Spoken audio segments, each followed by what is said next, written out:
आप सबको मेरा प्रणाम, नमस्कार, आदाब, सत श्री अकाल। कैसे हो मेरे प्यारे भाइयों बहनों। उम्मीद करता हूं कि आप सभी मस्त होंगे, लाजवाब होंगे, जबरदस्त होंगे। जैसा कि आप लोग जानते हैं कि हम लोग 12th क्लास का हिंदी दिगंत भाग 2 स्टार्ट करने जा रहे हैं बोर्ड एग्जाम 2025 के लिए। तो मेरे प्यारे भाइयों बहनों, आप सभी क्या करें, इनका एकदम शुरू से लेकर के अंतिम तक वीडियो जरूर देखें, बार बार देखें। और इसी जिस तरह से हम 50+ ऑब्जेक्टिव लाए हैं वीवीआई, इन सारे के सारे ऑब्जेक्टिवों को क्या करें, आप बार बार देखें। और इसी टाइप से ऑब्जेक्टिव आएगा, जितना प्रीवियस ईयर का पेपर सारे के सारे चीज़ों को हमने इसमें इंक्लूड कर दिया है। तो चलिए आज हम लोग स्टार्ट करते हैं। पहला चैप्टर है बाल कृष्ण भट्ट का बातचीत। तो चलिए नन्नू, सबसे पहला हम इसका बेसिक परिचय दे देते हैं बाल कृष्ण भट्ट का, ताकि आप लोग को आसानी से क्या कर सकें नन्नू, आसानी से क्या कर सकें, इसके बारे में आप लोग चर्चा कर सकें और इस बता सकें। तो चलिए, तो सबसे पहला चीज हम लोग स्टार्ट करने वाले हैं नो बालकृष्ण भट्ट के बारे में। आइए, तो बातचीत शीर्षक निबंध के निबंधकार का नाम बताइए।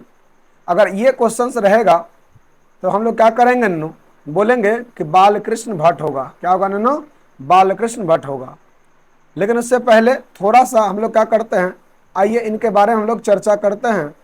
थोड़ा सा इनके बारे में हम लोग चर्चा कर लेते हैं, फिर हम लोग इसके बारे में पूरी डिटेल से पढ़ेंगे।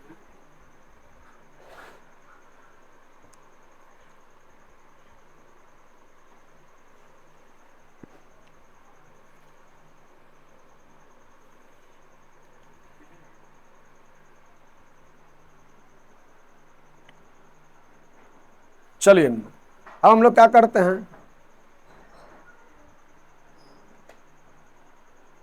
चलिए तो हम देखते हैं नन्नू,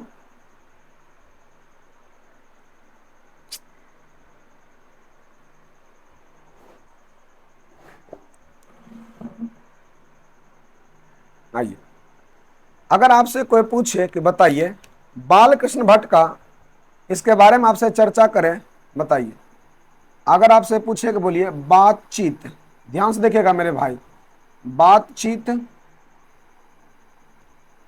अगर आपसे कोई पूछे कि बताइए बातचीत की विधा कैसी है, तो बोलिएगा बातचीत एक निबंध है। दिमाग में रखिएगा, बातचीत क्या नन्नू, एक निबंध है।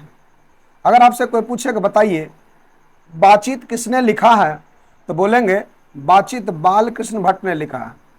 बातचीत किसने लिखा है, बालकृष्ण भट्ट ने लिखा है।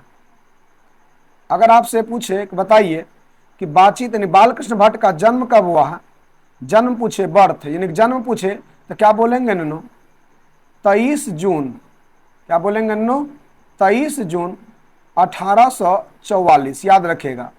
अगर इसका डेथ पूछे, जन्म, इस मृत्यु कब इस हुआ था, याद रखेगा नन्नू, 20 जुलाई 20 जुलाई 1914। 20 जुलाई 1914 याद रखेगा। अगर पूछेगा इनके माता का नाम क्या, माता श्री, तो माता का नाम जो है वह क्या नन्नू, पार्वती देवी। याद रखना नन्नू, क्या है, पार्वती देवी। ये हमेशा याद रखना, ये पार्वती। अच्छा, तो ये कहाँ इसका जन्म हुआ था नन्नू, तो याद रखेगा नन्नू, इलाहाबाद में। कहाँ जन्म हुआ था इसका नन्नू, इलाहाबाद। वर्तमान में इसका नाम, इलाहाबाद का नाम वर्तमान में प्रयागराज है। वर्तमान में इलाहाबाद का नाम क्या नन्नू, प्रयागराज, प्रयागराज। अगर आपसे पूछेगा कि ये प्रयागराज रखना देवों की भूमि है, नदियां मिलती है, इसी लेकर के पार्वती भगवान है, इसलिए भगवान से याद रखेगा नो, पार्वती देवी। चलिए, इसी प्रकार से अगर आपसे पूछे कि बताइए, अगर आपसे पूछे कि बताइए इनके पिताजी का नाम क्या था, तो बोलिएगा इनके पिता का नाम था नो बेनी प्रसाद भट्ट। बेनी प्रसाद भट्ट, इनके पिताजी का नाम क्या था नो, बेनी प्रसाद भट्ट। अगर इसी प्रकार से पूछेगा यह किससे ज्यादा प्रेरित थे, तो प्रेरित किससे थे नन्नू, यह भारतेंदु हरिश्चंद्र से प्रेरित थे। भारतेंदु हरिश्चंद्र से प्रेरित थे। ठीक है। अगर इसी हिसाब से पूछेगा बचपन में किससे प्रेरणा मिला, क्योंकि इसकी माता श्री ज्यादा पढ़ी लिखी थी, या अपने माँ से ज्यादा प्रेरित थे। इसकी माँ सुसंस्कृत यानी पढ़ी लिखी महिला थी, ठीक ना। और इसके पिताजी बचपन में क्या, इसके पिताजी शुरुआत से क्या करते थे, व्यापार करते थे, व्यापारी थे। इनके पिताजी क्या थे, पिता थे व्यापारी। पिता कौन थे, व्यापारी। इस प्रकार से हम कह सकते हैं नो, एक पेज और लेते हैं, ध्यान से देखिएगा नो। अगर आपसे पूछेगा कि इन्होंने प्रारंभिक शिक्षा कहाँ ग्रहण किया, तो प्रारंभिक शिक्षा इनका किस स्कूल में हुआ नैनो, इसका प्रारंभिक शिक्षा अगर पूछेगा तो बोलिएगा प्रारंभिक शिक्षा इसका मिशन स्कूल में हुआ था। मिशन स्कूल में प्रारंभिक शिक्षा मिशन स्कूल में हुआ था। अगर इसी प्रकार से पूछे कि प्रयागराज के मिशन स्कूल में हुआ था, फिर जाकर के क्या हुआ नैनो, अगर आपसे पूछेगा कि जल्दी से बताइए, इन्होंने कई सारे के सारे रचनाएं किए, इनके कई सारे के सारे रचनाएं जो प्रसिद्ध है, रचनाएं में इन्होंने कई नाटक लिखे, इन्होंने कई प्रकार के उपन्यास लिखे और यह प्रहसन लिखे और लगभग 1000 के आसपास इन्होंने निबंध लिखा। लगभग 1000 के आसपास इन्होंने क्या लिखा, निबंध लिखा। तो हम कह सकते हैं अब नाटक में इसका कौन कौन प्रसिद्ध है नाटक याद रखना नैनो। जो नाटक है इसके कई सारे नाटक हैं, लेकिन उसमें से कुछ महत्वपूर्ण नाटक का हम नाम आपको बता रहे हैं, याद रखिएगा। जो इसका नाटक है पूरी तरह से इस तरह से, तो हम देखिएगा नाटक उपन्यास प्रहसन आपको हम बता रहे हैं, इसके कई सारे के सारे नाटक है। यहाँ पर आइए तो हम आपको दिखा रहे हैं। देखिए अगर आपसे यहाँ पूछेगा तो जल्दी से देखिए, बालकृष्ण भट्ट का जन्म देखिएगा 23 जून कब हुआ था नन्नू, 23 जून याद रखिएगा। तो कब हुआ था इसका 23 जून, हम पढ़ा दिए नन्नू 23 जून 1844 में। और इसका निधन कब हुआ था नन्नू, 20 जुलाई 1800। इसका कहाँ था नन्नू, निवास स्थान इलाहाबाद में था। और उसके बाद चलिए, तो उसके बाद फिर माता पार्वती देवी और पिता बेनी प्रसाद भट्ट। और इसके उपन्यास देखिए, और इसके उपन्यास यहाँ पर लिखा हुआ नैनो, उपन्यास इसके पूरी तरह से लिखा हुआ आप देख सकते हैं। और इसके नाटक हम आपको लिख देंगे। चलिए, तो उपन्यास कई हैं इसका, ध्यान से देखिएगा नैनो। उपन्यास लिखा हुआ है, पहला नैनो रहस्य कथा, नूतन ब्रह्मचारी, 100 अजान एक सुजान, गुप्त वैरी, रसातल यात्रा, उचित दक्षिणा, हमारी घड़ी, सद्भाव का अभाव। इसी प्रकार से नाटक जो इसका प्रसिद्ध है पद्मावती, नाटक है पद्मावती,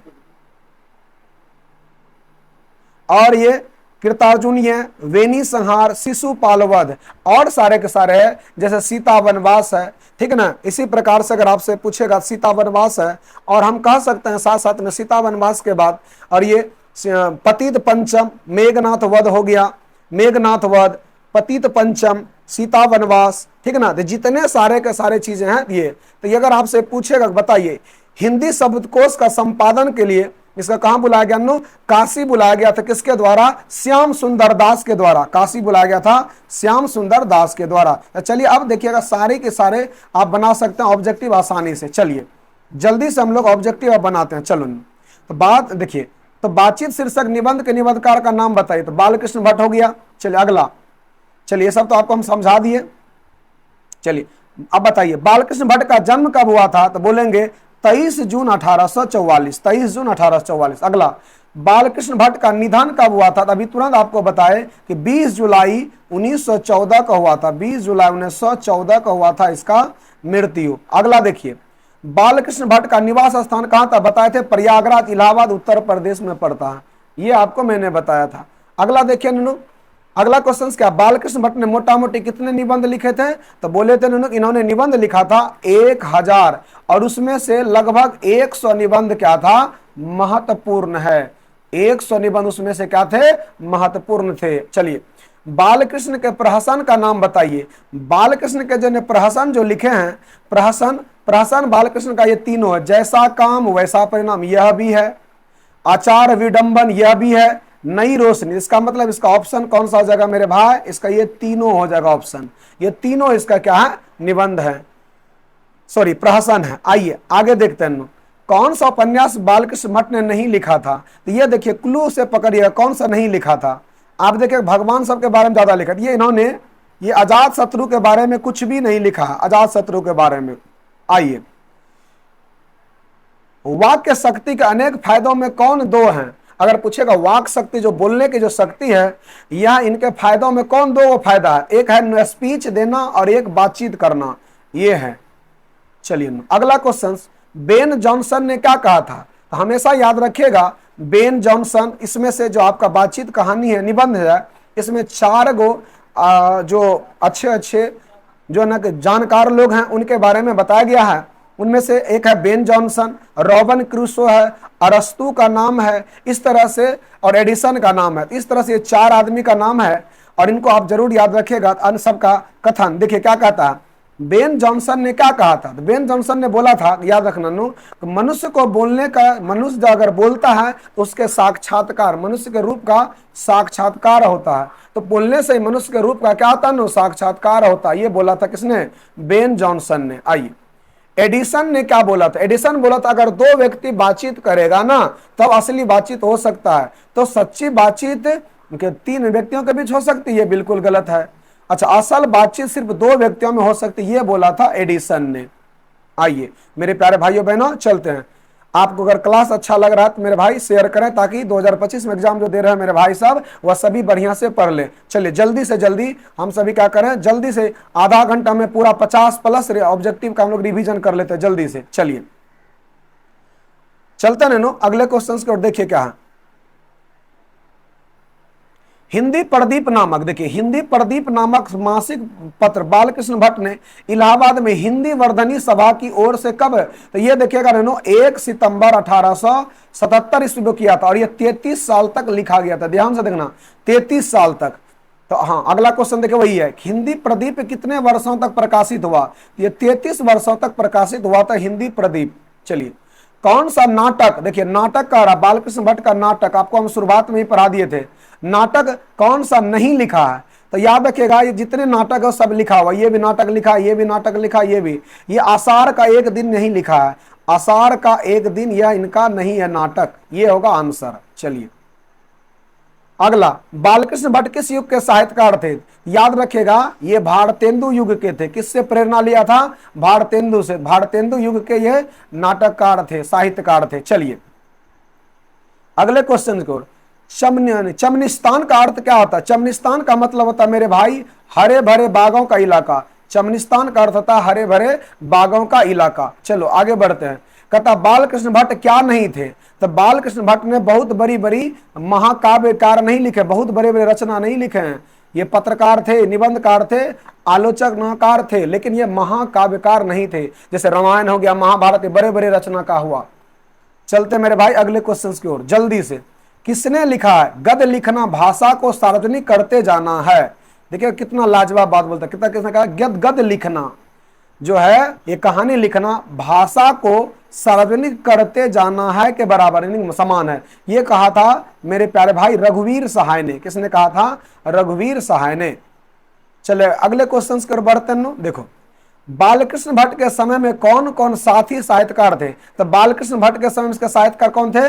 एक भारतेंदु हरिश्चंद्र थे, राधा चरण गोस्वामी थे, प्रताप नारायण मिश्र थे, मे प्रेम घन थे। इसका मतलब ये सभी थे। चलिए अब चलते हैं अगले क्वेश्चन की ओर। देखो, कहता है आचार्य रामचंद्र शुक्ल ने बालकृष्ण भट्ट की तुलना किन अंग्रेजी साहित्य के लेखकों से की है? आचार्य रामचंद्र शुक्ल ने किससे किया? इन्हें एडिसन से किया है, एडिसन से, और साथ ही साथ में स्टील से किया है। चलो तो मेरे प्यारे भाई हम लोग बढ़ते हैं अगला। बालकृष्ण भट्ट किस काल के रचनाकार है? याद रखिएगा, बालकृष्ण भट्ट जो है वो आधुनिक काल के रचनाकार है। बालकृष्ण भट्ट किस काल के? आधुनिक काल के हैं। बालकृष्ण भट्ट की रचना बातचीत क्या है? अगर आपसे कोई पूछेगा तो बातचीत एक निबंध है। बातचीत क्या है? निबंध है। तो निबंध तो दिया नहीं है, तो क्या करेंगे? यहां दिया ललित निबंध, तो क्या मारेंगे? ललित निबंध। चलिए, दमयंती स्वयंवर किस लेखक की रचना? दमयंती स्वयंवर हम आपको बताए थे कि बालकृष्ण भट्ट ने दमयंती स्वयंवर लिखा है, मेघदूत मेघनाथ का वध लिखा है, सीता वनवास लिखा है। तो कई सारे नाटक लिखे हैं। तो दमयंती स्वयंवर भी किसका है? बालकृष्ण भट्ट का है। रेल का विकट खेल भी अगर पूछेगा, रेल का विकट खेल अगर पूछे, विकट खेल किसकी रचना है? तो बोलिएगा बालकृष्ण भट्ट का है, रेल का विकट खेल।